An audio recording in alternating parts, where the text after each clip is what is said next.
నేను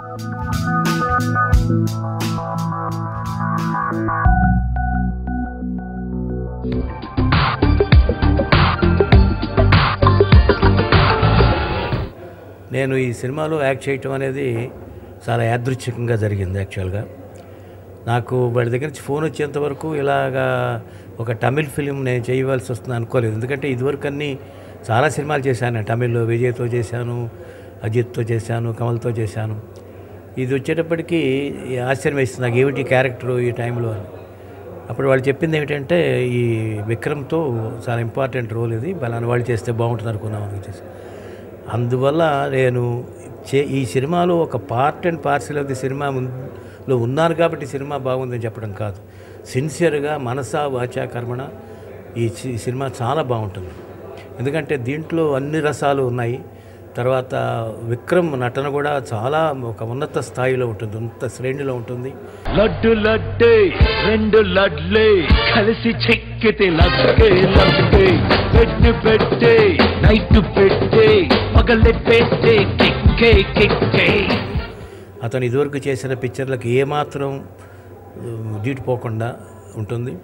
నా పాత్ర కూడా చాలా ఎంటర్టైనింగ్గా తీసుకొచ్చారు వాళ్ళు, నేను చేసింది ఎట్లా ఉన్న తర్వాత అట్లా ఉంచి. అండ్ సుచీంద్రన్ అనే డైరెక్టరు, అతను చాలా యంగ్ మ్యాన్. 4 పిక్చర్లు 5 పిక్చర్లు చేసినా కూడా దాదాపు ఒక 20-30 పిక్చర్లు చేసినంత ఎక్స్పీరియన్స్ ఉన్న వ్యక్తిలాగా సినిమా చేశాడు. సినిమా అంతా కూడా ఏ ఫ్రేమ్ తీసినా మీకు కన్నుల పండుగగా ఉంటుంది. ప్రతిరోజు ఒక 500 మంది 600 మంది జూనియర్ ఆర్టిస్టులు లేనిదే సినిమా లేదు అసలు. ఆ cinema totally it is very well packed cinema.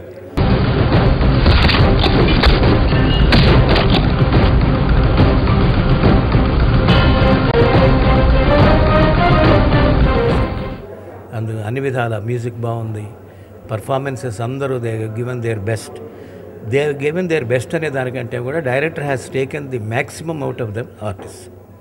అది చాలా ముఖ్యం. యాజ్ ఎ డైరెక్టర్గా నేను ఇక్కడ మాట్లాడుతున్నాను.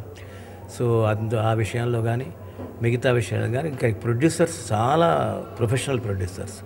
వాళ్ళు చాలా కంఫర్టబుల్గా ఆర్టిస్ట్కి ఎక్కడ ఇబ్బంది లేకుండా మళ్ళీ వాళ్ళు సినిమా చేస్తే మనం చెయ్యాలి అందుట్లో అనేటువంటి ఒక ఉత్కంఠ క్రియేట్ చేసి వాళ్ళు సినిమాలో పనిచేసిన వాళ్ళందరికీ కూడా ఆ ట్రీట్మెంట్ ఇచ్చినందువల్ల వాళ్ళకు కూడా కృతజ్ఞతలు చెప్పాలి. టోటల్ యూనిట్, ఒక మ్యూజిక్ డైరెక్టర్ అనివ్వండి, ఒక కెమెరామెన్ అండి, మిగతా అసిస్టెంట్ డైరెక్టర్స్ అందరూ కూడా అందరూ వాళ్ళ పిక్చర్ అనుకుని చేశారు తప్ప ఏదో మన డబ్బులు తీసుకుంటున్న పిక్చర్ లేదు ఈ పిక్చర్లో. So it's going to be one of the best pieces of the year. And చాలా పెద్ద సక్సెస్ కూడా ఇది సవిచూస్తుందని కూడా నా గట్టి నమ్మకం.